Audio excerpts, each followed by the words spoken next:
And we're live on Book Chat Live.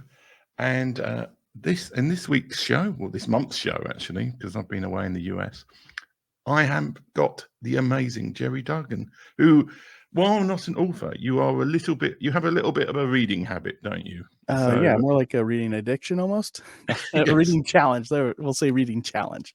So you are trying to read a book every week this year, or 52 books in a year. I don't know quite how you're specifying it, but Yes. And how long have you had this reading habit for, Jerry? I've been trying to get to that goal for years. Ever since I learned that Harry S. Truman supposedly, and maybe historically, was said to have read a book a day. So I was thinking, man, how did he pull that off? Well, I guess, one, the times were different. There was no social media. There was not TV in every home or every room.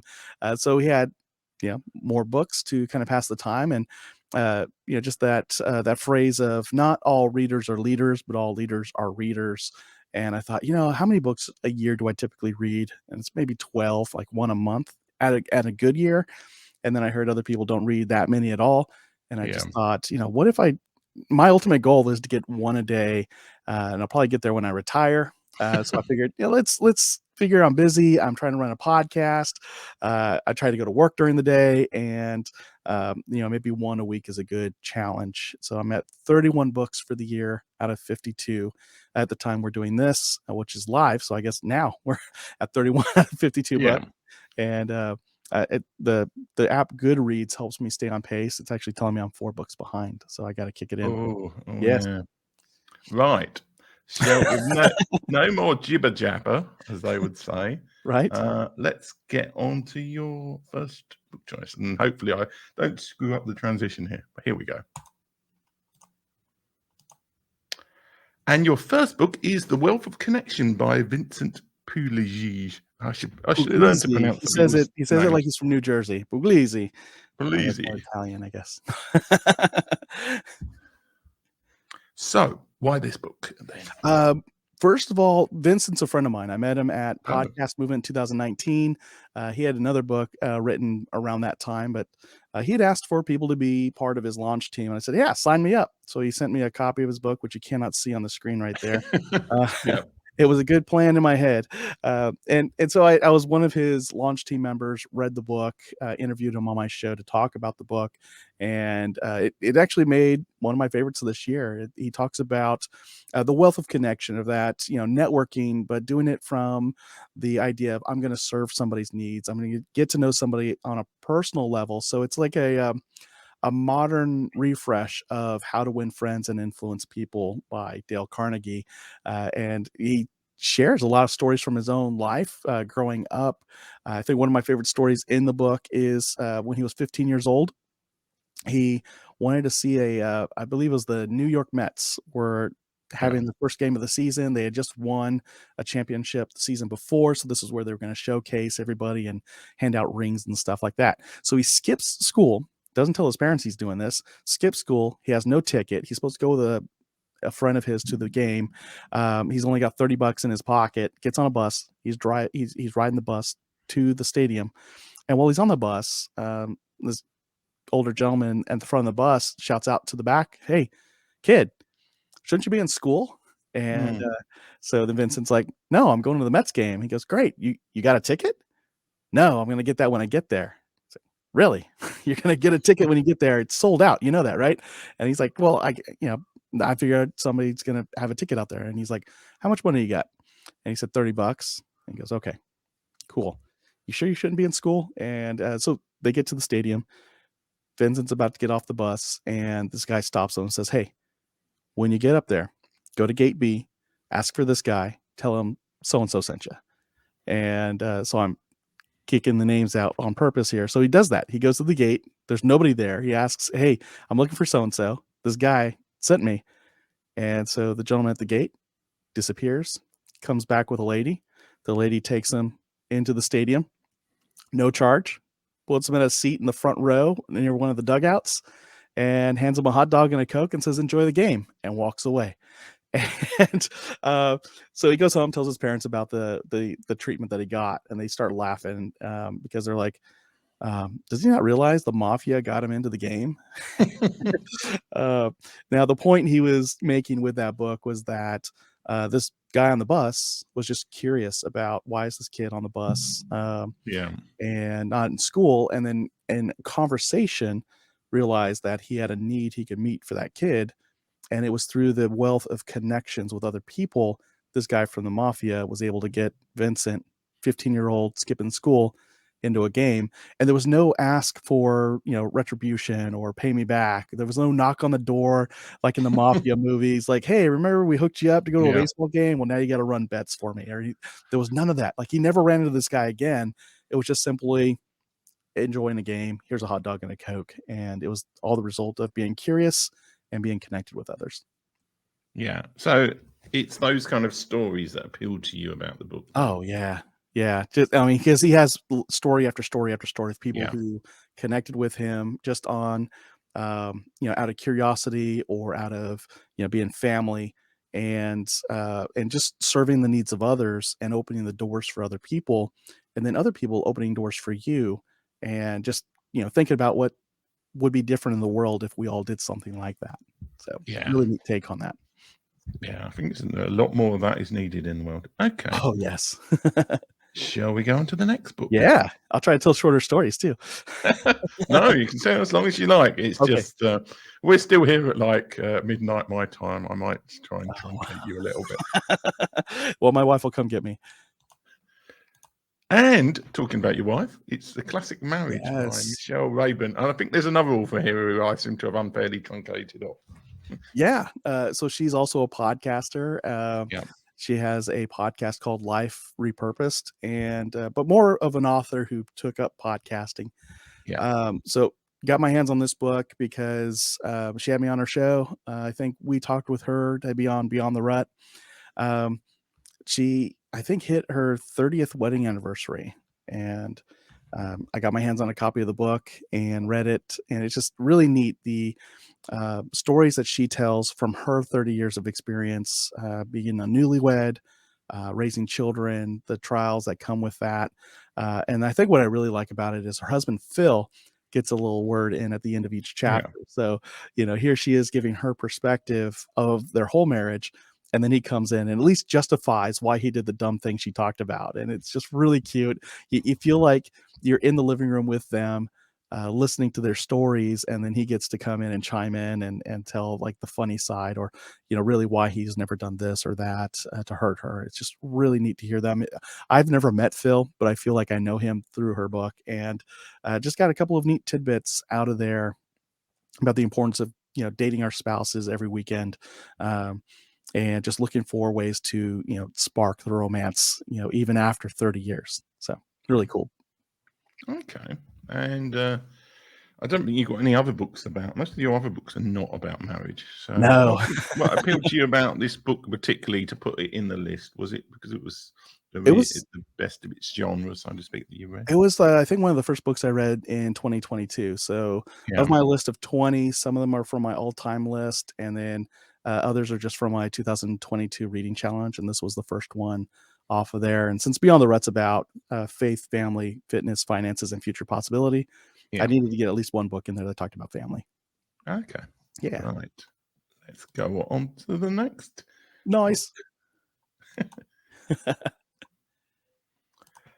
And the next book is Building a Story Brand by Donald Miller. And I think I truncated the space between story and brand. I don't know what happened with my titles today. We know what you meant, though. Yeah. Donald Miller, actually, I think StoryBrand is like that. I think that's exactly how he brands it. Oh, okay. Yeah. And so I was able to get my hands on this one through my Amazon. So I've got Amazon Unlimited. And so you have the, Amazon, not unlimited, but it's the, what's it called? Lending library, is it? Lending library for the Prime members. Yes. So I'm a Prime member, not an unlimited member. So I've got access to the lending library, and this was there.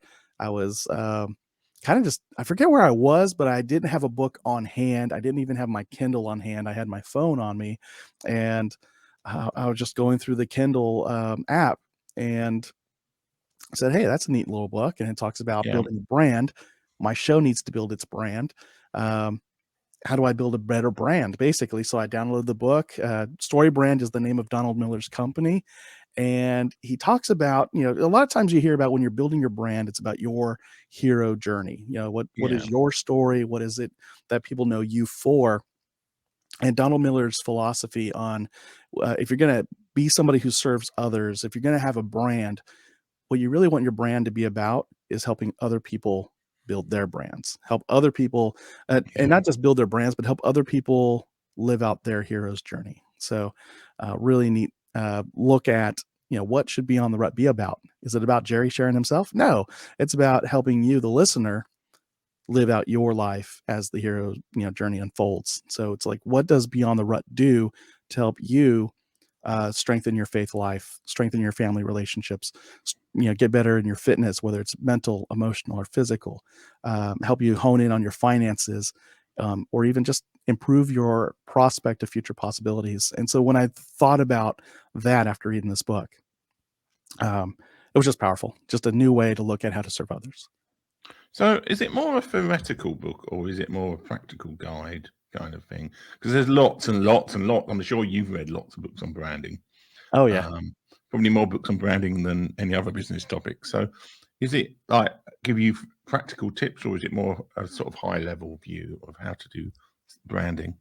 Definitely practical tips. So StoryBrand actually walks you through their process, the lighter version of the process, because what they want you to do ultimately, if you're their course, hire them, let them take over your marketing and help you achieve your hero story by helping other people achieve theirs. So there's that option. And so this is like if you want to do it yourself because you can't afford us, here's our template that will walk you through your brand, your story brand in a sense. So very practical, and then they reinforce it with stories from their own clients.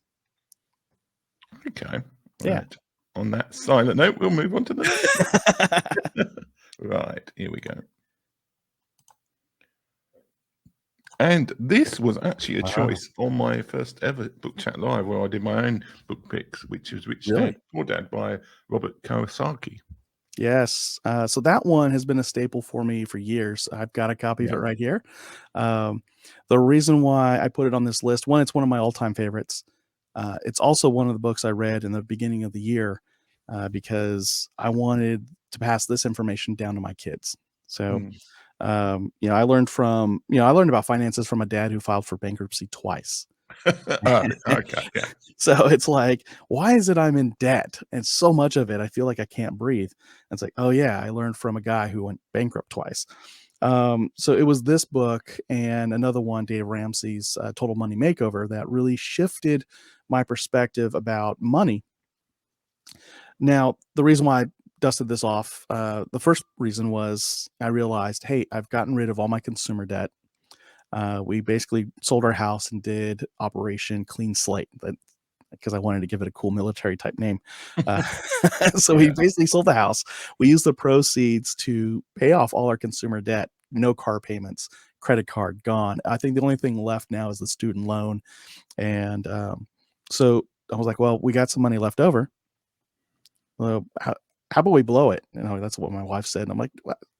Before we blow all of it, how about we have a plan on how to invest it and create a business of some kind and turn our money into workers that make more money? And so I was dusting off this book, just kind of reacquainting the idea of the cash flow quadrant. And my kids started asking about that. And if they didn't, I just started telling them about it. So I got a copy for each of my kids and their partners. So my kids each have a significant other. So I bought 4 extra copies, sent it to them, challenged them to read a couple of the chapters and asked them a few questions. So I turned this into like a book study with my kids and then their significant others. And my hope was just to shift their mindset about money. Like, it's more than just clock in, do 8 hours of work, clock out, get a paycheck. I wanted them to think about when that money does come in, why should I take 10% and set it aside and pay myself? What does that mean to pay myself? And what is the difference between doing like mutual funds versus stock investing and then buying an actual business? So that's what I loved about that book. It's just kind of tried and true. Almost anybody I run into who's a financial advisor comes back to this book and the concepts in it. Yeah, I mean, it's funny because I can't remember. I mean, we can talk about this later on, actually. But I don't know about you, but sometimes I have my half-life remembering book, especially non-fiction books, does go down quite Oh yeah. speedily. So I can't remember. I think it was about a year and a bit ago I read that book. But I did think that it was one of the few books that actually, because I'm kind of one of these people who's more naturally that way of thinking anyway. But I'd always struggled to find a book to send people to say, like, this is how you should manage money. Yeah. And it is exactly that book. Does go for it really well. And it is a mindset thing. It's not like, oh, some things are for people who are really seriously in debt at a time and they need a different kind of strategy, somebody who's really, really in trouble. But for most people, they need some more general advice, and it's such a good book in that regard. Yes. Yeah. And it gets you to think, because again, it's a mindset shift. So, Yeah. one of the biggest things that he discusses is how his rich dad, which is really the dad of his best friend, is the guy who was a convenience store owner and was, opening shop after shop after shop. And some people looked at it as a good thing, others looked at it as a bad thing. And then poor dad was his actual dad, who was a school teacher and had like a poverty mindset that you can only have one paycheck. You can only go to work 9 to 5. And the rich dad was more like, what if I had like a bunch of paychecks called convenience stores? And I had managers who ran the convenience stores, and I had employees who worked the stores for the managers. And so I really just take my money and hire my money to expand the stores, expand the products. And then he taught those concepts to his son and the son's best friend, which is Robert Kiyosaki. And got them to think about, look at the world around you. There's a way to make money. There's a way to meet somebody's need and earn a living off of that. And I just love, like, one of the stories where they finally realized that when they're working at this convenience store for free, they realized that at, I guess, the end of every week, the distribution guy from the comic book company would get all the, or no, the manager of the store is cutting the covers off of the comic books. And they asked why that is. And the lady said, well, we give these back to the company and they don't charge us for it. But all they want is the cover. They don't want the actual comic book. And he's like, so what do you do with the comic books? She goes, I throw them out. And they're like, huh, those comics are like 10 cents a piece or a nickel a piece or something like that. So they collected those comic books that are missing the covers and rented out like access to their library for 10 cents a day. So people after school would come to his house, pay his sister a nickel or a dime or a nickel, whatever it was. And then they would have access to this library until like 6 p.m. And then off you go, and you get to read all the comic books you want as long as you don't take them with you. And so he ran that business for a couple of years. But yeah, he found a way to get comic books that were basically being thrown away and offer them up to folks where they could read multiple comic books and get more bang for their dime. So anyway. Do you want the good news or the bad news? Amazon is, for some reason, has clipped the thing on here. Okay. The good news is I'm still recording on here. So we'll just do the show and it'll go onto YouTube in the full thing. And I might try and republish it on Amazon. He said it failed for technical reasons, which isn't much use. So I can just edit out this bit. But are you ready to go on to the next book? Yeah, next book. Let's do this. Yeah. Right. Amazon was telling me to talk faster. So the next book is Restored by Chris Brown. I think it's got a longer title on the thing, but I cut them down to just the... No, that is fine. This is a very powerful book. I wish I had it where I can hold it up, but I gave it away. It was a book given to me by the author. He was on the show just recently. So his story, this guy used to work for a guy named Dave Ramsey. He was the host of a show called Life, Hope, and Money, I believe. I may have the words scrambled. Yeah. And so when you look at this guy, he's a pastor. He runs a church, I believe, in the South somewhere, Tennessee, Florida, somewhere in between. So when you look at him, a lot of people think, wow, this guy's got it together. He's tall, he's handsome, he's got money. He's a pastor on top of that. So he's got God. Okay. But the book Restored actually shares his life of his parents splitting up, his mother having a drug and alcohol addiction, finding one abusive male after another for the home, the abuse that he endured, and then eventually becoming a couch surfer in his teens, just not living at home because he wasn't allowed to by the abusers. And just one day, a baseball coach said, "Hey, you're really good at baseball. Your buddy here wants to come to school here, and how would you like a free ride, like a full ride scholarship? You play baseball for us. You get good grades. You stay out of trouble. I'll coach you not just on the field but off the field," and pretty much gave this guy a second chance at life. And so, he got a mission, a scholarship, and a second chance, and just very powerful story when you read it. So I recommend it. And why did you pick this particular book then over? I mean, there's lots of stories that are like that. I think that's kind redemption, so to speak. The cool thing about having a podcast that interviews people about stories of getting out of a rut and living life beyond a rut. His publicist found me and reached out to me and asked if I'd love to have him on the show. And I was like, who is this guy? I never actually knew who he was. I never listened to the show, but I do my due diligence. I'm like, this guy's got a cool story. Let me hear more about that. They sent me a copy of his book. I read it. I'm like, wow, yes. Yeah. Let's get him on. So I guess you get to a certain point and publicists start sending you books. So that seems to be the theme for 2022. Because, otherwise I'm just like, what do I read now? And I'll have like 4 books going at the same time. But if an author is going to be on my show in about a week, that one takes priority and I actually get a book done. So that helps a lot. Yeah. Okay. All right. Let's get to the next. And It's Not About You by Tom Rath. Oh, yes. That one I found in the library at my day job. So during the day, excuse me. During the day, I am the director of a leadership development team. Wow. And I uncovered that book. At the time I was about 2 books behind according to Goodreads. It was a short book, and I was like, let me take a look at that. And I was kind of reading through it just to get a good quick check off on the old reading list, because it was like 100 pages, 110 pages, something like that. What I didn't expect though was Tom Rath's story. I know of him through, I believe it's StrengthsFinder 2.0. And it's more of the work that his dad did, I believe. But he's like kind of the main education guy in the organization. What I didn't know about him though was that he had an ailment growing up and wasn't expected to live. So he was supposed to die at a very young age. And so he's telling this story almost as a gotcha in a way, because he's telling like, if you live for others, serve others, the reward you get out of that is way more than if you're just out there for yourself. And even shared about his own life and, just how time was short. And, he could have been selfish about it, but instead he chose to just make it not about himself, make it about others. And from there, he found a lot of success. And then I found out the guy's still alive, and he's actually a couple of years younger than me. So he's in his early 40s. And I'm like, wait, this guy didn't die.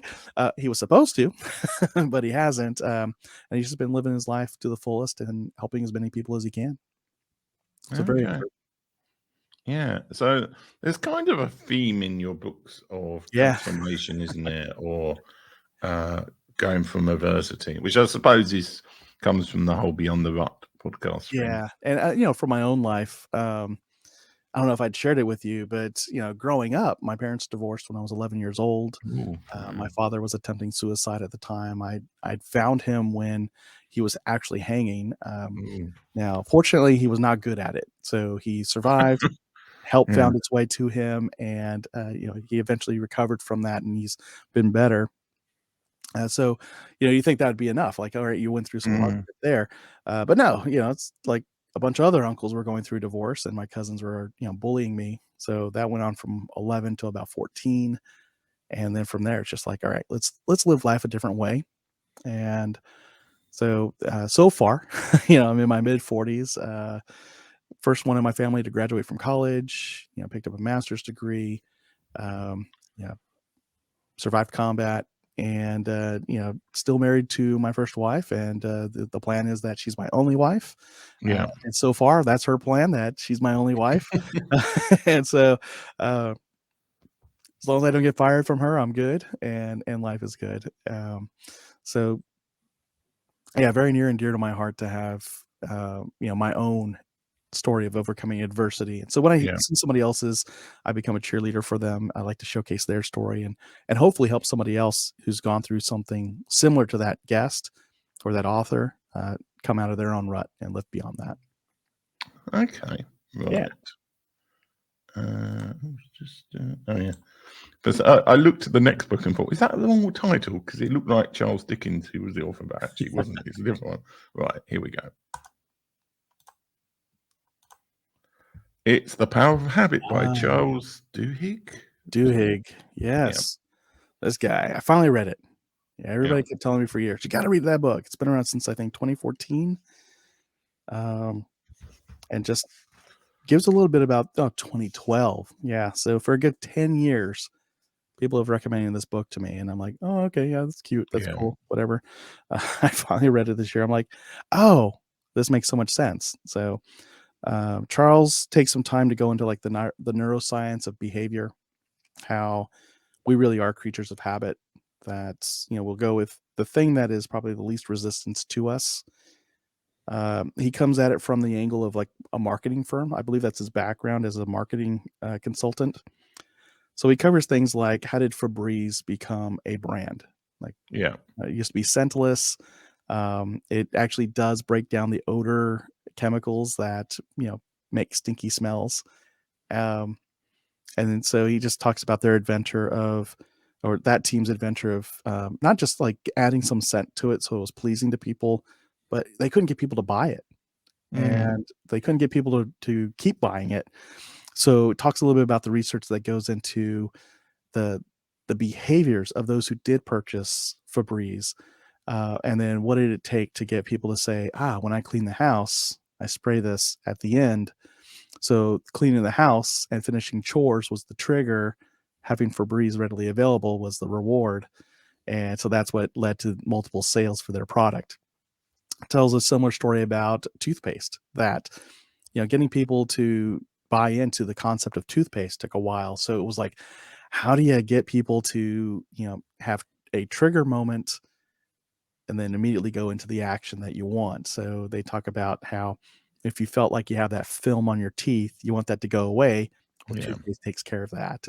And so that's how they got people to start brushing their teeth, was eventually they got to people to realize, when you have this physical film that just feels gross to you, that's your cue to brush your teeth. And so they were able to sell toothpaste that way. And now people brush their teeth just about every day. And you never know that was a concept that was hard to pick up. And so now he takes that and says, well, how do we get you to build habits for your life? So how do you build a reading habit? How do you build a workout routine in the morning? And so, talks about having triggers in place that are already in existence in your life, and then taking the new habit and putting it right next to the trigger. So, you wake up in the morning, maybe you want to go for a morning jog and start a running routine. He talks about you have your running shoes right next to you and at the bedside. So you're probably already in your running clothes. Hopefully they're clean. So when you wake up, you're already dressed, and then you're like, oh, hey, my socks and shoes, and you put those on, and out the door you go. So he gives a lot of examples like that, very practical tips, but also backed by marketing research and some of the neuroscience behind that. Okay, it sounds a bit like Atomic Habits, which I yes. not long ago. Very similar. I didn't put it on the list because it's over here on my bookshelf. I haven't read it yet. Well, I mean, this is one of the things going off-piste a bit, but given that Amazon seems to have kicked me off, I can be a bit more. This will be on YouTube at some point, and I might edit them. I can edit bits out. So, but one thing I've noticed, and I don't know if you've noticed with books, is that you can sometimes you get one book that's quite fundamental in a genre, even a sort of self-help book, and then you'll get a lot of other books that say much the same thing later on, and it all depends which one you read first is the one that's kind of the inspirational one. Yes. I'm thinking like The One Thing and Slight Edge, and there's quite a few that came out that were all basically the same book. Oh yeah, And I kind of get a feeling that Atomic Habits might be based on this book. it could be. came I out think after. it's almost considered like an add-on in a way. Like I don't think they Yeah, collaborated and said, "I'm going to do an add-on to your book." yeah, Um, a lot of people who've read Atomic Habits have either read this one first or they're about to read it next. And yeah. I so I need to went the read this one yeah, next. I went the other way. This one was published first, so then I'm Yeah, gonna read Atomic yeah. Habits next. Yeah, yeah. Okay, right. Let's get on to the next book, which is The Secret Society of Success by Tim Schurrer. Tim Schurrer. Yeah. So this one I really like. Now you remember that guy Donald Miller from StoryBrand? Yeah. Tim Schurrer was his HR and COO, I believe. Oh, okay. Operating Yeah. officer. So they worked closely together. Yeah, COO, Chief Operating Officer for StoryBrand, almost at the very beginning. So all the great people who work for Donald Miller, probably the result of this guy behind the scenes, Tim Schurrer. So what Tim talks about is essentially his career and his story, that all of his success was never by him being in the spotlight as the look at me, I'm on stage, I'm the musician. And his success has completely come from helping other people succeed. So it's really the story of StoryBrand in its Yeah. full life here. So he just talks about his own story. He thought he was going to be the next Dave Mayer. Is it Dave Mayer? Dave Matthews? No, John Mayer. Oh, okay. Body is Wonderland, that guy, the musician. And Oh, so okay. Tim thought he was going to be the next one of those guys. And so all through college, he's like, hey, listen to my music, look at my concert. And hardly anybody was coming. Nobody was like buying his album, his demos, none of that. And then there was another guy on campus who people were like, oh man, this guy's the next John Mayer. And Tim's like, no, I'm the next John Mayer. And so what he wound up doing was he was like, hey, maybe I can collaborate with this guy. We can go on tour together. And they do. And he starts to realize, they're not coming for me. They're coming for him. And the other guy's like, hey, you know what? If you didn't put on this tour, I'd just be performing on campus. So Tim realized that his secret to his own success was helping this other guy become the next John Mayer. And I don't know what happened with the other guy. It was just, that was his aha moment. And then he shared some stories about like, we all know like Neil Armstrong and Buzz Aldrin, but we never really think about the other guy, the one who, if it weren't for him, they didn't have an Uber ride from the moon back to Earth. The guy in the command module. And I'm trying to like remember his name off the top of my head. And it's just eluding me right now in the excitement of telling that story. But, that moment in history exists because of that third team member. So even though he's not in the spotlight. Google it now because my phone is right not streaming it. I can go like Apollo landing crew. Apollo 11 crew. Yeah. Because otherwise it's quite surprisingly a lot of crew members. So it's taken to me. Michael Collins. Yes, that guy, Michael Collins. Yes. So this is probably going to undermine the whole message behind the book, right? Well, so nobody remembers Michael. That's why I want to be Michael. I want to be the other guy. But the point that Tim makes is that if you want to be a part of success, you don't always have to be the guy in the spotlight. And in a lot of ways, pursuing the spotlight probably hurts us more than anything, because then we start comparing ourselves. Yeah. We start getting competitive in ways we really don't need to. And if you have more of this like attitude of serving others, similar to like Vincent Pugliese, the wealth of connection, if I'm out helping others succeed and fulfill their dream, I get to be a part of that. And in that, I become known, I guess, in certain circles as the guy that you go to achieve the thing that you want to achieve. I think there's a lot to be said for localized fame. You don't want to necessarily be the person everybody knows. You want to be the person that the people in the know. Yeah. So that you get that validation, but you don't get loads of just random people coming up to you all the time. Yeah. It's like the guy behind the throne, right? Yeah. Well, yeah. Well, it's like the person who actually is the person with their tentacles everywhere, not the person who's the figurehead. Yes. Anyway, on that note, let's go on to the next book,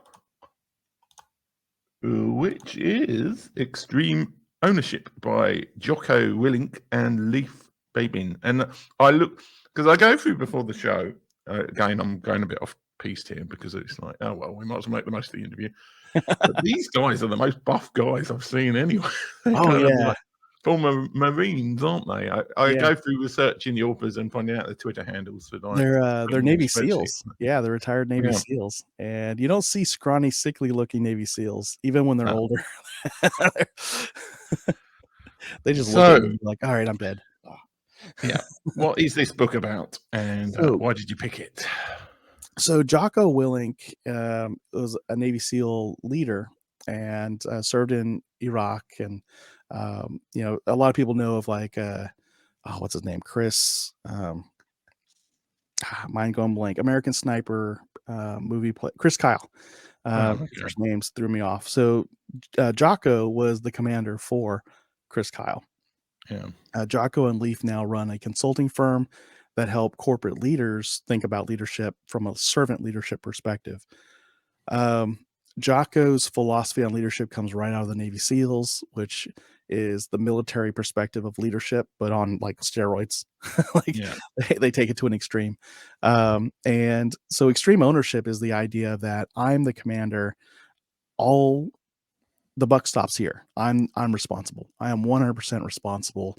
Yeah, that guy messed up, but I'm responsible. You know, that guy, you know, made a choice, but I'm responsible. It's my job to equip that person, train that person, let that person know what my intent is, get reports from that person, help that person make adjustments during the mission. So as the commander, I am responsible to make sure that person is successful, but not do their job for them. And so he and Leif share their stories throughout the book about actual Navy SEALs missions that they were in, that they could talk about, collaboration with other units, and even a fratricide or friendly fire incident that happened in one of their tours, and how he took ownership of that. When everybody was like, "Hey, tell us the shooter who did that," and he's like, "Hey, it's my fault. You know, I'm supposed to verify that area was clear, and we misidentified somebody." And as a result, we almost lost a lot of people. And fortunately, it was only one person. So yeah, he teaches that philosophy to other leaders. Yeah. So what did you personally get from that book then? Oh, man. Are you now like, I suppose I should be extremely owning the fact that for some reason Amazon disconnected. I mean, it's a woefully unhelpful error message I got from them saying technical difficulties. Maybe they didn't like you. Maybe they didn't like you talking about Rich Dad, Poor Dad, or something. Maybe they're like, "Oh, something didn't fit well in the algorithm." But what did you get from the book, and in terms of like your own personal? Oh man, a combination of things. You know, so I was in the U.S. Army myself. So whenever there's a book out about military leadership, and it's somebody I've either heard about when I was serving, or somebody I've heard about that just a lot of people respect, then I want to take a look at what was their philosophy, and then I connect that to my understanding of what I was taught about leadership when I was in the Army. And so, you know, Jocko's book was no different. I mean, a lot of things about like servant leadership, making sure your soldiers have everything they need, as well as information they need to go perform their mission and succeed. You know, when things go wrong, you know, taking responsibility and helping your team resolve it and get the mission done, as opposed to, there are a lot of leaders out there, all they care about is who's going to take the blame for this. Yeah. And extreme ownership is that military sense of leadership, that it's not about who can I blame for this. It's, hey, how did I let this fail, and how are we going to work together to fix it? You know, help me. What can we do? Because we got to fix this. The commander needs this, or I need this, or, you know, the bad guys need to not do what they're doing. And so I don't care whose fault it is. We need to make sure that this thing works. And so that sense of extreme ownership over a mission, a task, over your team, just goes a long way for me as a veteran. The other thing though is, which is a really cool chance to read, his experience in Iraq. I was a veteran who was part of the invasion into Iraq. And Oh, so when you okay. hear his stories, it's like, oh, he had a different experience. Of course, he's a Navy SEAL, so he had a very different experience than a medic in a field artillery unit. So just, hearing that, I get to be part of that community.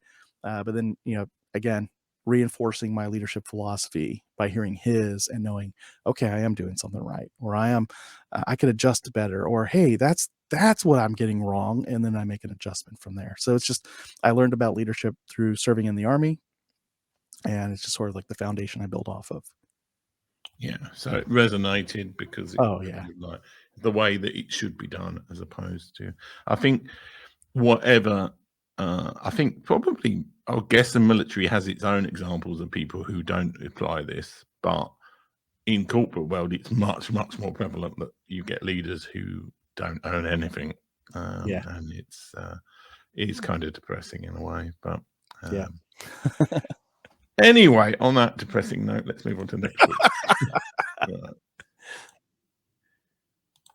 Which is Own Your Career, Own Your Life by Andy Storch, who I think I've actually met at the Upreneur conference. Yeah. Oh, yeah. You've met him at a different conference. I met him at Podcast Movement 2019. Oh, okay. Because I was kind of LinkedIn stalking him before the event. I'm like trying to peek around my computer because I think I have a copy of his book. I guess I don't. Maybe I gave it away. Well, it's a red book and it's really good. So Andy is a talent. Excuse me.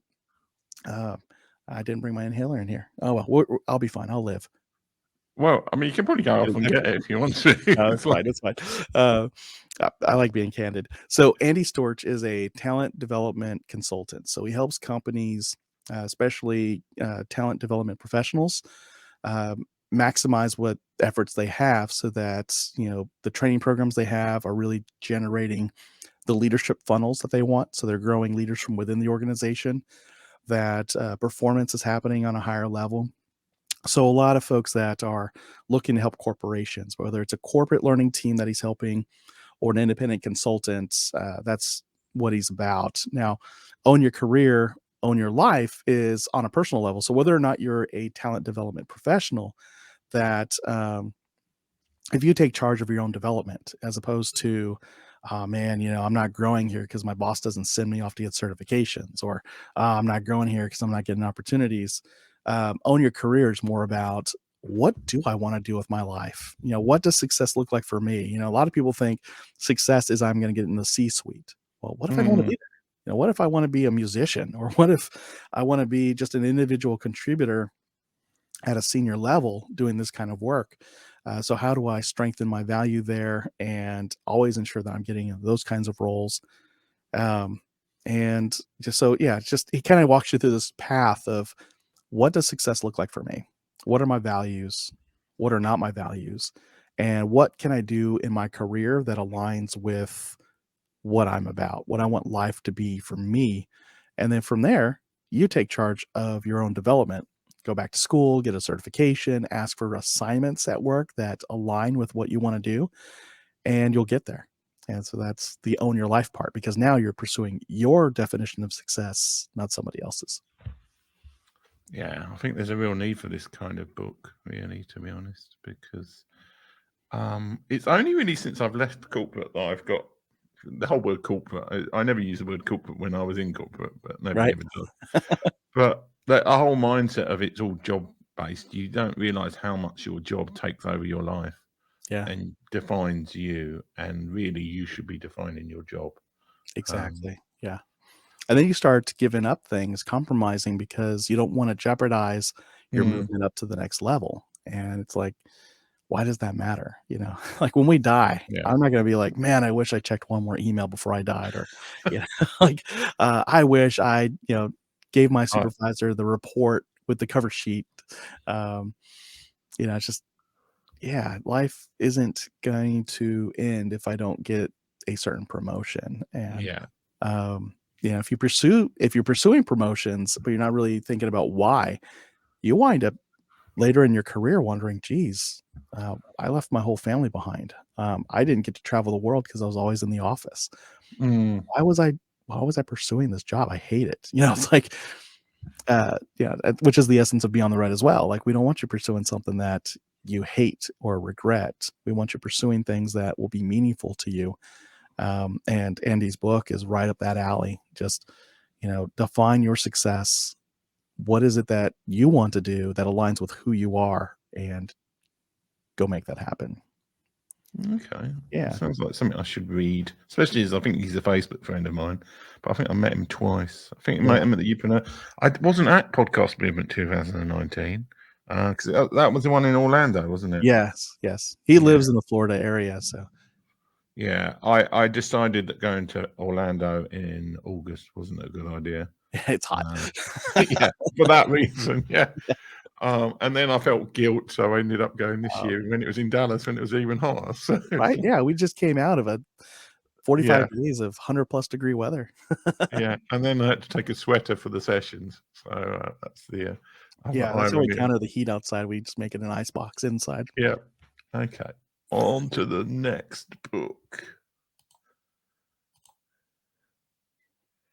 which is The Four Voices by Patrick Morley. Yes.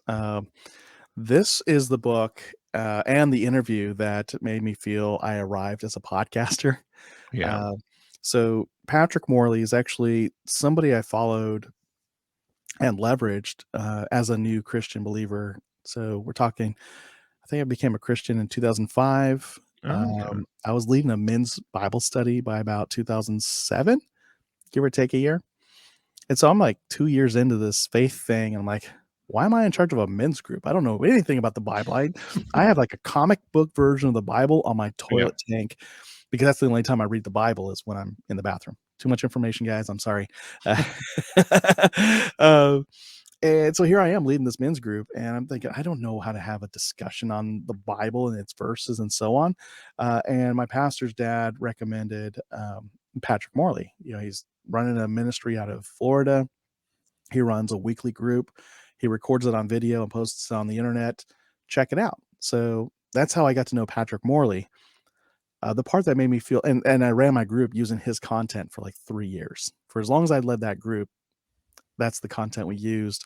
Very easy. We could watch it. And then we had study guides, questions that got us through the meeting itself. And so we learned a lot because of his studies. Well, his publicist reached out to me and said, hey, he's got a new book coming out called The Four Voices. And just like emailed me a package with the book, with a packet that marketed the book. And I'm like, wow, this is really cool. And then it hit me. Oh, they want an interview on my show. And so they want me to preview the book and then decide if I want them on the show. I hadn't even read the book yet. I'm like, and I'm emailing the publicist. I'm like, hey, here's my link. Get him on the show, please. Yeah. Let me know if I need to schedule something special for him, because yes, the answer is yes. And I'll read the book between now and the interview. And so, yeah, for an hour, I got to talk to somebody who virtually mentored me through his videos and his Bible studies. And so the book itself, The Four Voices. So what did I like about the book? Why is it on the list? Other than my hero, sent me a free book. The Four Voices talks about like this inner dialogue that Christian men face. And then, so the four voices, the first one being like the messaging we hear in the world, we get marketed to every day. We're told what manliness is. We're told what, men should do as far as, just in relationships and, being tough guys, especially in the US, being tough guys and, just being the macho guy and having lots of partners, that kind of thing. Being disengaged as a father. So that's kind of what the world tells us. But then we have the second voice, which is like our flesh. It's like that sinful nature. I want to take care of me. It's being selfish. So all the things that come in with being selfish. And of course, being Christian, you got to have the voice of the devil trying to tempt you to do all kinds of bad things, right? Yeah.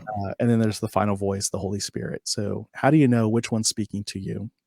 And how do you respond to each question? And so that's his book. All his books are designed to be like a Bible study. And so at the end of each chapter, there's some questions for reflection. And then at the end of the book, if you are somebody who decides I'm going to lead this group or I lead a group with this book, there's some guidance around how to lead a group and have a discussion based on the book. So really cool. So it's quite a personal book to you in a way now. Oh yeah, on different levels. One for the faith part of me, but also, it's Patrick Morley.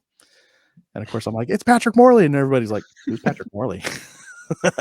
Well, that's the funny thing about, since I've been involved in the kind of whole online world and the rest of it,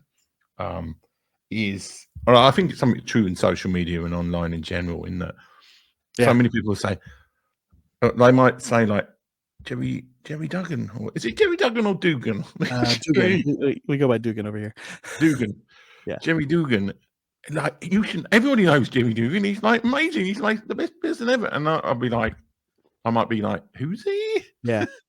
And what I found is that it doesn't mean just because you've not heard of somebody that they're not important and they're not big and they're not very, very influential.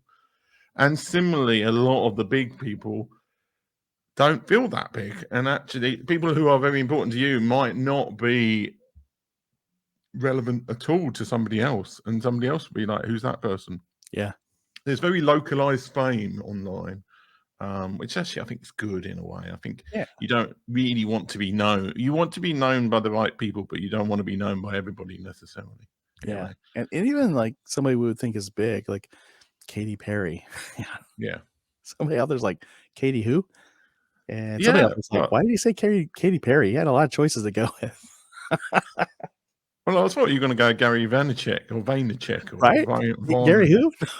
Gary V, yeah. And it's funny, I went to Social Media Marketing World and he was speaking there, and there were people I came up and they were like, who? Really? Yeah. And you think like in the whole online space, he's one of the biggest people, but no, still people have never heard of him. So yeah, it's interesting. It's like this year's podcast movement that we went to. There were people on that stage for the keynote piece that were like, who's this Phoebe Judge from Criminal? Actually, that was me. And then a lot of people knew who she was. I never heard of her. But there were a lot of people there who love her show. And I'm like, and people like friends of mine who know her of her show. And I'm like, wow, I had no idea who she was. And then the CNN folks that were on day 3 or the last day of the event. And there were people who didn't know who Mark Cuban was. Even I know who Mark Cuban is. Though the funny thing is, I wouldn't have recognized him, but the name I've heard of so often, so it's quite funny. Anyway, we better get back to the show. Oh, yeah. Right, I'll give you a chance to cough a bit, and I'll get the next transition up. 19 by Adam R. Robarts and Lou Aronica. Oh, yes. Probably. This one, very, very powerful interview. So there's a company I'm partnered with. I'm not partnered with them. They like my work. And so they'll connect me with some great guests, authors, entrepreneurs, and so on. And so Adam Robarts is one of those. He's an architect by trade. That's what he does for a living. Sadly, one of his 3 sons passed away from cancer at the age of 19. And so this book, 19, is that book that he published. So 19 lessons from a 19-year-old with cancer, and very powerful conversation, very powerful book. I think the neat thing about this, my wife took a read as well. And then I had to finish the book because I needed to be ready for the interview. My wife stopped after a couple chapters because our daughter's 19. And so it was just hitting way too close to home. We were kind of doing the math, and it turns out Hayden, Adam's son, is the same age, or would have been the same age as our son. And it was just like, and so it's a memoir of his son based on some writings that they found, lessons that the dad Adam had come across. And the neat thing was, Hayden was a guy who, he didn't just focus on like one religion or one worldview. He was very curious about all these different nuggets of wisdom he can gain from anywhere he could.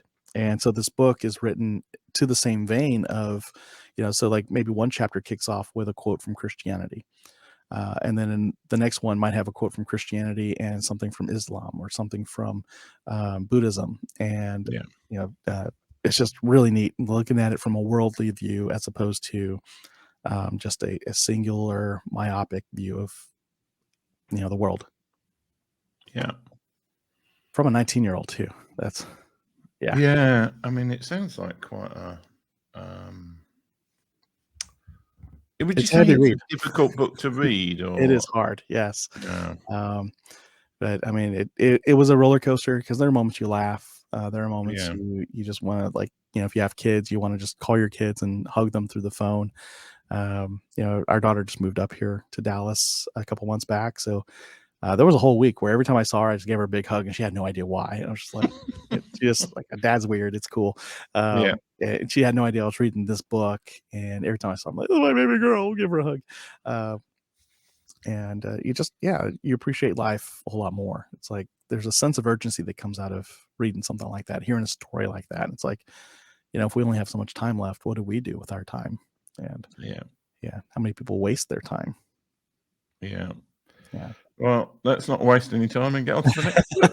It's badly segueing on. And this is another book that I did on my first ever episode, The E-Myth Revisited by Michael E. Gerber. This is on my all-time list right here. Yeah. Read it twice, not this year though, but in years past. The biggest lesson I drew from this was the idea of, if you're a business owner, even if you're not a business owner, let's say you're just a leader in a corporation, it's easy for us, especially if we're a brand new manager of people or a brand new leader of people or a brand new business owner.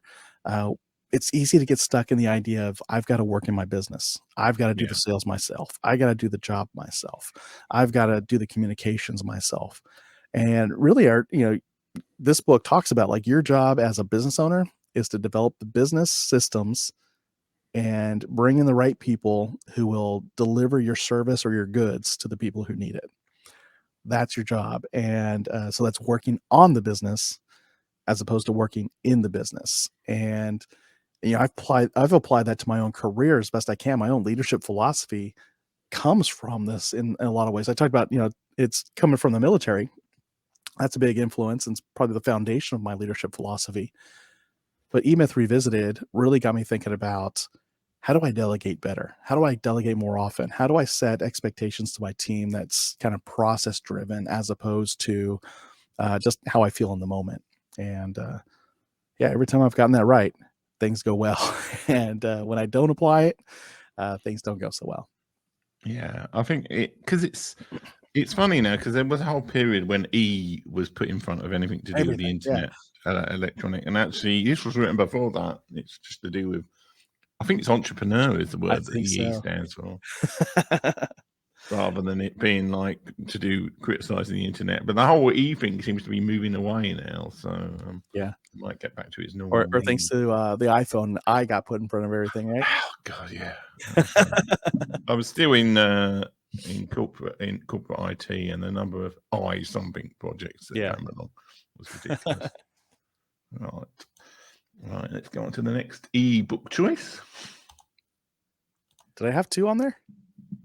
No, I was being facetious. What the Dog Saw by Malcolm Gladwell. Yes. So this one, and there's another one, David and Goliath. I think they both made my all-time list, and they have to because I read them back to back. Oh, okay. And so the concepts in one I tend to mix up as being in the other book, and vice versa. So what the dog saw, so you might as well just flip between the two, because it's like it might be in one book, it might actually be in the other. We don't know. Read them both, and then you'll know. Oh, it was in this one. So what the dog saw, the premise of that is, we have these like I guess adages or concepts we hold on to. I'm trying to think of an example off the top of my head, but it's been a few years since I read one. But then when you look into the data, it turns out what we thought or what we say as this is a truth is actually not a truth. And I think one example was around, this is more like with women's health. So keep in mind, I'm not a doctor, And I'm just repeating a synopsis or trying to summarize a book that I read from a guy who read about all the data. So this is like what tertiary information, third level. So still probably more reliable than like 90% of the stuff on the internet. Just don't take my information as medical information. There's my disclaimer. And so one of the things that did stand out to me was the practice of using birth control pills to regulate menstruation for women. And the idea being this would help extend the life of women. And also be healthy because it's artificially keeping the menstrual cycle going. Now, so that's a common practice. It's like, stay on it for a few weeks and then you get off it for a week and get back on it for a few weeks and so on. But then somebody started looking at the data, like the longitudinal data on women who use birth control compared to women who don't. And I think they were starting to find that the life expectancy of women who use birth control was less than the life expectancy of women who did not. And so they started looking at, well, why? And so the data at the time, again, disclaimer, I'm not a physician, not a researcher, just part of the book that stood out to me. And that was that the reason why the other women were living longer, they think, is by delivering children, having children. It was that 9-month pregnancy that didn't put their body through a lot of shifts and changes. And that actually was more, I wouldn't say healthier for them, but the act of like shedding every month was more harmful. I don't know. The conclusion, trust me, I probably did not conclude that correctly. I still have no idea what the book's about. So what's the general concept of the book? General content is just things that we tend to believe because we've always heard it that way. If you look at the data, it may actually surprise you. So like superstores that have like 50 different choices of spaghetti sauce. And we think that's better because we have more to choose from. And from a business standpoint, too many choices actually reduces the number of sales. So fewer choices lead to more sales than having more choices. But we lean towards more is better, bigger is better. And so there are cases where that's not the case. So it's that kind of thing. Okay. Yeah. Well, this might be a bit. David and Goliath was more of the,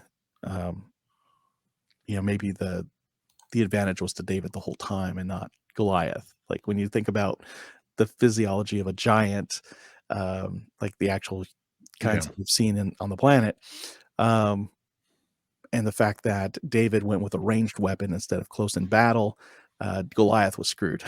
The moment David took the field, Goliath was not going to live. And so he just talks about, again, that surprise of like things that we think are true or these big, insurmountable odds may actually have been advantages for the underdog the whole time.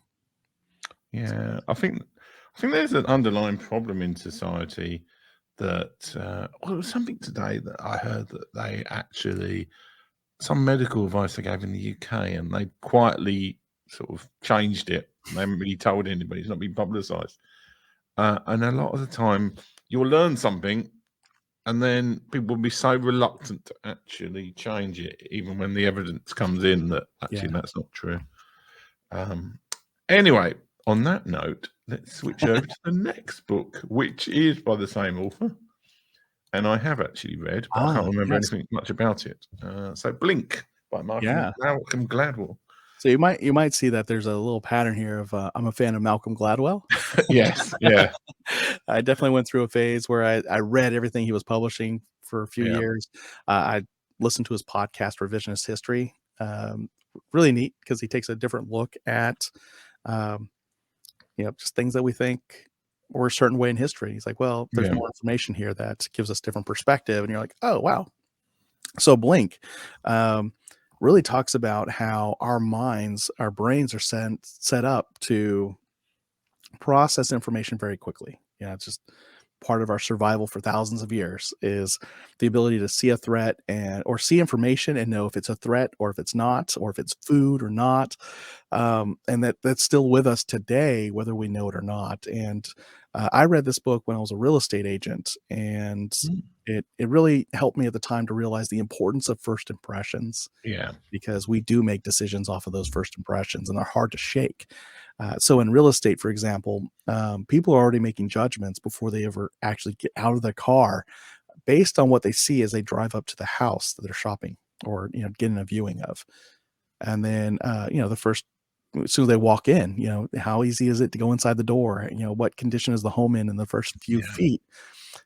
I've already made my decision if I'm going to buy it or not. And the same goes for like when we meet people, are we going to like them or not? And so Blank lets you know that that is there. That is a part of the human condition, that we make decisions off of very little information on very little time. And to be human is to also say, let me slow down a little bit. Let me really reflect on, why do I not like this person? Why do I prefer one thing over the other? What is it I really do want? And what is kind of a reasonable thing to go after?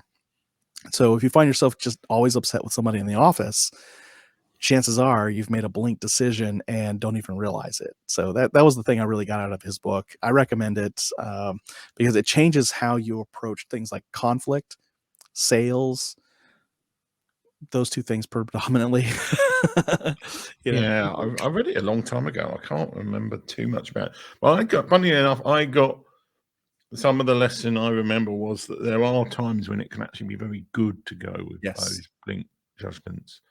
But it is, as you say, it's knowing the difference between when it's useful to make one of those judgments and it's when you can go the other way and you can make a judgment and it's wrong. Yeah. And you should be prepared to say, oh, well, this was my initial impression. Because I've met people and I've had an initial bad impression of them. And actually later on, I've got to quite know them and like them. So there is an interesting balance there. Yeah. Oh, yeah. Okay. And let's go on to the next book.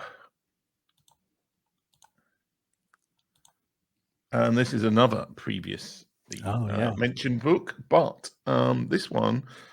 this is a new version of it, seemingly, an updated, expanded version. So a different code on Amazon. So why the 4-hour work week? For the two people in the world who've never heard of this book, please tell them what it's about. And then, every time I mention this book, people laugh at me like, well, you can't get work done in 4 hours. And it's like, you didn't read the book. No. And the thing I love about this book, even though I myself, I don't have a 4-hour work week, I have a 40 to 50-hour work week. And then my show, Beyond the Rut, has, hours put into it as well. But the one, if there's one takeaway from Tim Ferriss, is the power of systems and leveraging other people's talents and leveraging other people's, leveraging resources as well. So you're leveraging systems, resources, and other people's talents. And if you do it right, if you got and you got to do a level of empowerment as well. So this really showed me the power of systems and processes, but also the power of delegation. That if, for example, if I could reduce my own administrative work down to 4 hours a week, that frees me up for 36 hours a week to get more strategic as a leader. Yeah. I'm still working a 40-hour work week, but all that administrative work I could be doing myself, I've handed it off to somebody who wants to do just that. Things for like planning live events. There's somebody who's gifted for that. Let them do that. And then I'll focus on the purpose of the event and how many events we want to do a year and that kind of thing. So I like this book because even though, again, I didn't get my work week down to 4 hours, it got me thinking about systems and delegation seriously. Like, by handing things off, I'm actually doing other people a favor as well, because I'm keeping them employed. I'm giving them purpose and meaning. And at the same time, I'm freeing up my own time to do other things. Yeah. I mean, I've got my own memory of what this book about, and everybody I've interviewed about it has said something different. So kind of but my memory of because I read it when I was still in full-time employment, so a long time. It must be like 2012 or something like that. And my understanding of the book was that he was basically saying, when you're in a job, try and get your work hours down to 4 hours by doing things like outsourcing, working from home, learning how to squeeze the productive stuff that you were doing in your 80 hours job into a 4-hour job, and then start running a business on the side. That and was that's what kind he of the did. understanding I had from it. So it was quite subversive in a way. So the 4-hour part is not really that you should be working 4 hours a week, but you should be having starting with your current job, get that down to 4 hours so that you can work on your own thing as well, which will take over. So that was my subversive understanding of the book. And I think that's literally what Tim Ferriss had done. Was he did outsource things like responding to emails and returning phone calls through a virtual assistant that he hired out of his own paycheck. So he didn't even have the company doing this. It was out of his own paycheck. Here's some things he probably couldn't do, like and shouldn't do. Like IT departments will probably keel over if they know that somebody outside the company has access to his email. But he did things like forward email to certain folks, and I think his job just afforded him he could do that. But yeah, while he had somebody else taking care of the menial stuff, he was able to focus on the sales calls, I think, and then he was able to work on his own. It was like a nutrition supplement business. And I think the favorite thing I had from that book was when he was able to pack everything up. Actually, no, he sold a bunch of stuff off, packed up whatever was left, and went to Argentina to learn how to ball Latin salsa or Latin tango, Argentinian tango, and competed, and actually was a top contender worldwide. It's like, that's a whole geo arbitrage thing, isn't it? Which I'm not convinced is as easy as it used to be, but where you got your well-paid job in New York or whatever, and actually now you're working remotely from Argentina, where it's a lot cheaper to live. Well, how practical that is, anybody's. It's probably more practical now actually because of COVID, but still an interesting concept. The other thing I liked about this book was that he talks about like the nouveau riche, or the new rich. It's like, we think that you have to have millions of dollars to live the life and retire early. And he talks about if you do things right and you have systems in place and you go to the right countries or communities that are lower in cost, you can live like you're rich, but off of less money. And so a little bit of minimalism in it, a little bit about having less attachments that hold you down, a lot about getting over limiting beliefs and using systems and delegating. And so a lot of good lessons in this one book. Anyway, before we spend the whole next hour talking about it, we get on with the next book. Well, it is the length of his typical episodes, right? On his own. 4 hours later. 4 hours later. Oh yeah, Tim Ferriss's podcasts are so long. Anyway, sorry. Your First Leadership Job by Tacy. Is it? Am I misspelled? Tacy M. Byham. They decided to make that name hard. Well, it looks like it should be Tracy. That's the thing. And so that book we have in my day job. So I'm director of a leadership development team. Yeah. And this is one of the books we hand off to somebody who is brand new to managing. So, in healthcare, what tends to get you noticed for a management job is that you're a really good nurse. And so then they take that really good nurse and they say, hey, how would you like to be a manager of a department? And here you go. Boom. So you just went from being responsible for your own work to now you're responsible for 150 people or 50 people. And it's like, and then they don't do well. And then they go back to being a nurse. And sometimes they even quit and just leave the company altogether. And you're like, oh, that was such a horrible waste of good talent. We didn't prepare that person at all. That's kind of the healthcare dilemma in general. This book, Your First Leadership Job, is, I think, 20 chapters of key skills that every manager needs to have. And it's written in a way that's very practical. Everything from how do you give feedback to your employees to how to have a coaching for success kind of conversation. And we've talked about delegating on a couple of my book choices. There's a whole chapter about how do you delegate responsibilities, not just tasks, out, and to what level of decision-making authority. So there's like 4 levels of decision-making authority that it teaches. And so all those things are meant to help a brand new manager succeed in the first year of their job. because they're most likely to not do well in the first year. So it's like the highest attrition rate for leaders is in the first 12 months of being a leader. Yeah. Yeah. I mean, I remember when I was promoted to a manager, and I actually had some management training, and it was much more useful than you'd think. I mean, you're right in that there's this assumption that people think management is an easy job, but it's actually very hard to get. Most people are terrible managers when they first start. Yeah. And any kind of guidance has got to be useful. So it sounds like a fantastic book. Yeah. I mean, I think with leadership, I mean, well, the thing that gets us into the leadership role are all the hard skills, like the skill sets that, like sales or whatever it is.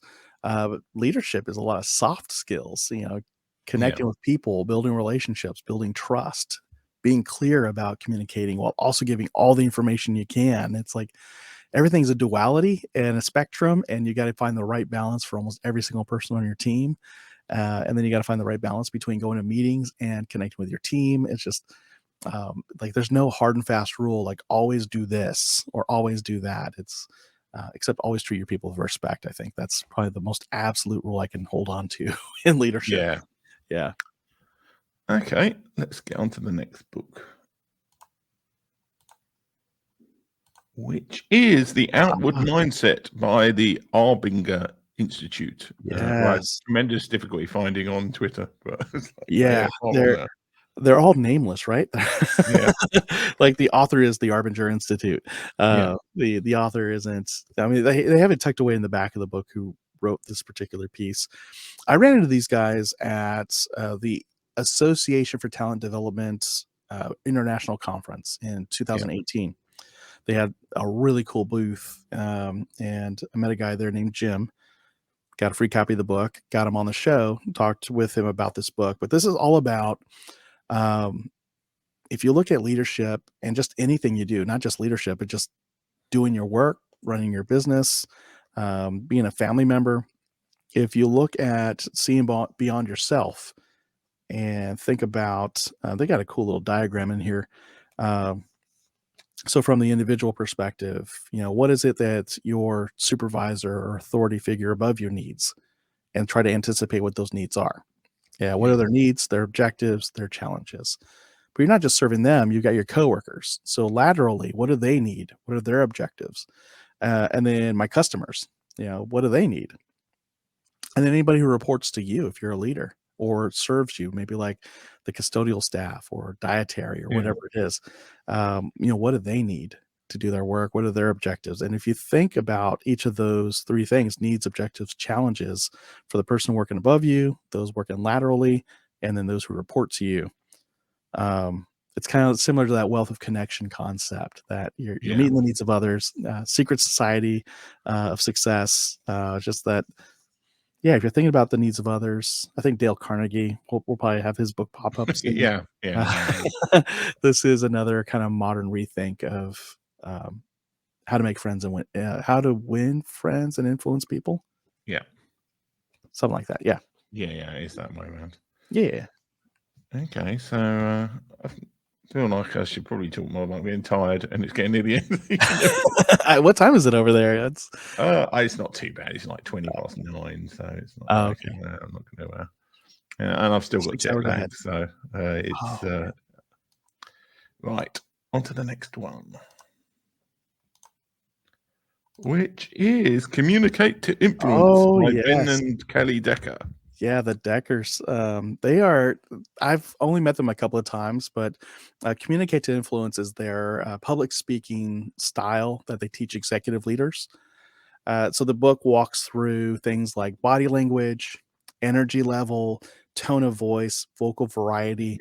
And then from there, that's like the first part of their book. And then the second part of their book is about how do you structure your talk so that it grabs people's attention right away, meets their needs, but inspires them to take action. So you're really, in the end of a talk, whether it's a TED talk, a presentation at work, a sales pitch, you're ultimately communicating in a way that influences others to take action of some kind. And so that's their process and policy, not policy, but their process and structure that they teach their executive leaders. So where I used to work, they use this book, they use this method, and they send their executive leaders off to get this training. It's a few $1,000s to have one person go through their training. But yeah, just using the power of like video to see how you look when you're up there presenting. Yeah. Really cool. You get to become aware of like nervous gestures. But what I love about that book is the CEO of where I used to work is mentioned in that book. When he was the chief operating officer, he was known as like the most boring presenter ever. Like Yeah. he would show up with a packet like 18 pages, and it was a speech written out verbatim, or 30 pages. And they're like, oh, good Lord, that is a long speech he just carried up there. But after he went, and it was just dry, just filled with information. And, he just didn't understand how he couldn't inspire people to take action. And so they sent him to this training because he was in line to be CEO, but he couldn't be boring. He needed to be able to inspire people. So the Ernie I know is very inspirational, almost always looks like he's talking on the fly, but he's using their method. So after he'd gone through their training, he had to speak at the board of directors. He comes up with their little folder that he got from this program, opens it up, looks at it, walks away from the podium for the first time in his career, and just gives this riveting speech to the board of directors. A few months later, he's named CEO. And I'm paraphrasing, but it's just a very solid public speaking model to follow. I mean, that's the thing that it's hard to understate sometimes. Reading the right book or doing the right training or doing the right concept can make a real difference to your life or somebody's life. And I don't think people state that enough. I mean, it must be hard at times to actually know what the right book to read is. Yeah. And it can vary from person to person, because it might be that this is the best book for your old CEO, but for somebody else, they might need a different public speaking book. But it's always interesting, I think. Yes. Okay, let's get on to the book that's been foreshadowed. If I can, there we go.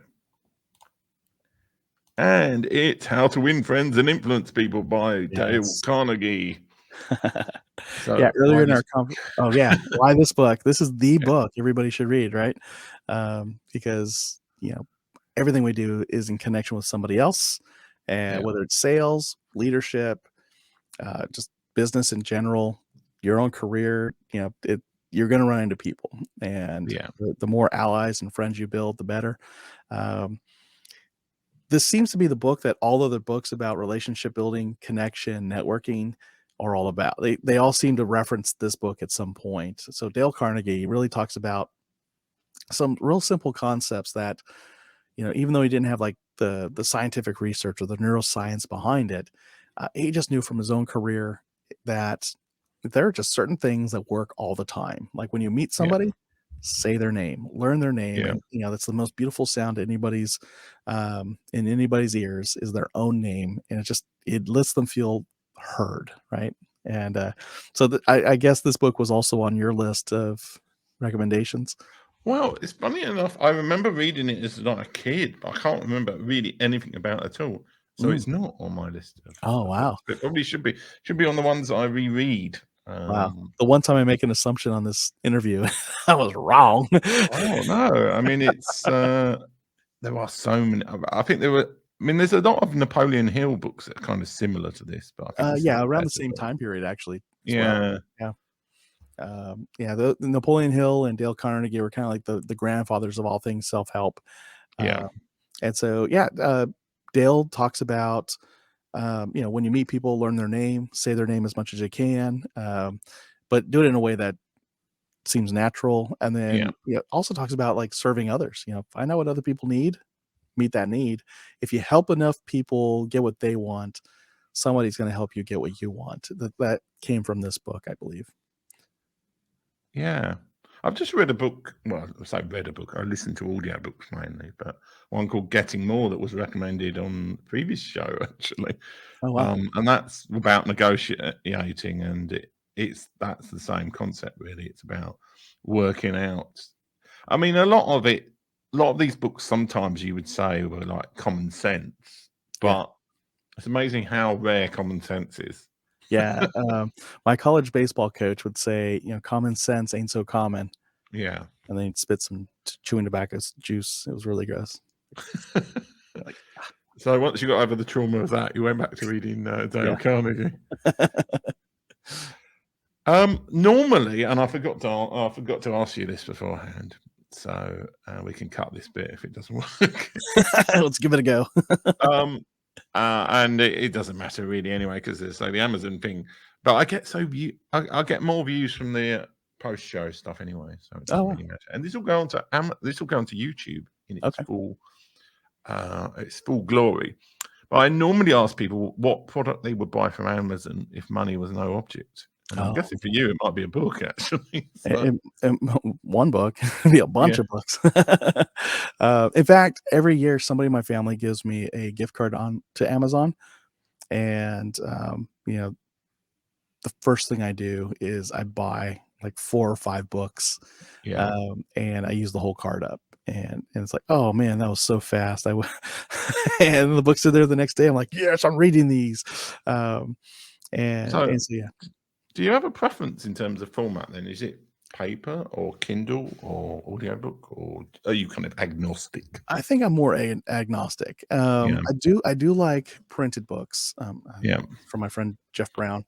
I like printed just because I can see at a glance where I am.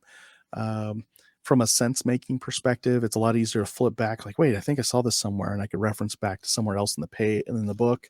I could write in it if I really want to. If it's a book I think I'm going to keep, I'll put my notes right into the book and write in it.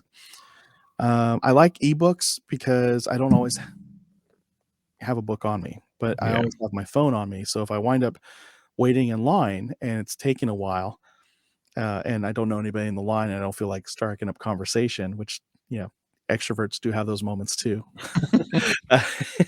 I can take my phone out, pull up the Kindle app, and just start reading a book right there. If I'm waiting for transportation or anything like that, I can easily, pull up a book, start getting some information while I wait. If I'm carpooling with some people and I'm in the back seat and the folks in the front seat have a conversation going, rather than trying to butt in, I just pull out my phone and start reading until they notice I'm not paying attention. And then I'm like, hey, guys, what's going on? So car rides, trains. I keep telling my wife, if we wind up having to do a commute, I'm going to take the train if possible. And she's like, why? It's a longer commute. I'm like, yeah, but I get to read. I get to listen to podcasts. I could knock out those pesky emails that everybody seems to take up time in the office to do. And then audio, if I'm driving and I've listened to all the podcasts I want, I'll listen to audiobooks. In fact, when I was commuting between Dallas and Corpus Christi, which is like a 6 to 7 hour drive each way, I would knock out an audiobook by the time I got back to Dallas. And, I think that was the first time I hit 50 books in a year. Let's see, let me pull up Goodreads here. It'll keep me honest. Like, no, Jerry, you lied. There's only 700 books that week. 700. Let's see. And wait, that's not it. Where's reading challenge? Boom. Past challenges. There we go. And 2021, 53 books in 2021. How many books has it got you in total on Goodreads having read? Let's see. On Goodreads, I've been on it since 2018. And let's see. It's 105. Let's see. It doesn't give me a total. But in 2018, I only got 12 books. 2019, my goal was 100 books. I got to 52. 2020, I only did 34 out of 52. And then last year, 53 out of 52. And this year, I'm at 31. So, yeah. So a couple hundred. Yeah. Yeah. And how many books you reckon you've read in your whole life? Oh, man. I read a lot when I was in elementary school and middle school. Yeah. So, I mean, those are little books. But if we count, like, if it had at least 100 pages. Couple of thousand? Oh, I was thinking like 500. Was that okay. I didn't read as much in high school. Yeah. I did become a excuse me, a Michael Crichton fan when I was in high school because Jurassic Park came out my senior year in high school. And then I realized he's got a bunch of other cool books. So Congo, Andromeda Strain, Eaters of the Dead, which became a movie, The 13th Warrior. Yeah. I love that book. It was I was convinced it was like a true story, and then I realized Michael Crichton wanted to take Beowulf and retell it as if it was a historical account. And I'm like, well, you did a good job, sir. He couldn't hear me because he had already passed away. But I've read quite a bit. No, it was college I didn't read so much because it was just textbooks, and a 2.3 GPA was proof I didn't read much of my textbooks either. Well, I mean, it's like a lot of them aren't very good books, aren't they? Yeah, they're all boring. It's like you're really okay. Well, thanks a bit. I'm sorry. Like I don't know. I'm not sure if I'm allowed to restream it to Amazon Live, but it doesn't really matter because the most important things about this show are uploading all the clips onto Amazon. Yes. And it also gets uploaded onto YouTube. And I mainly upload it onto YouTube, actually, to stop people from nicking it. Because apparently that's a big problem. People taking Amazon live streams and uploading them to YouTube and claiming it's their own. So I did it myself. So there is a Book Chat Live YouTube channel. And I had a previous show with a lady who said something that I didn't think Amazon would like. So I took the show down and put it on YouTube. So from there, I've been uploading them. I need to... and that's actually a lot easier to watch the show on YouTube because I put all the little references to when the books are on the bottom. Yeah. So, wow. So thanks so much for being a guest. Yeah, and I'm now going to go and try and edit it and upload it to YouTube. Which there we go. Take ages. Send me a link. I'll listen to myself and say, man, I talk a lot. Or I'll share it with my audience as well. That's the more important thing. Yeah. So thanks anyway. Thanks so much for being on the show. And I will probably encounter you at a conference somewhere, or actually, we've got you on. You're going to be on the other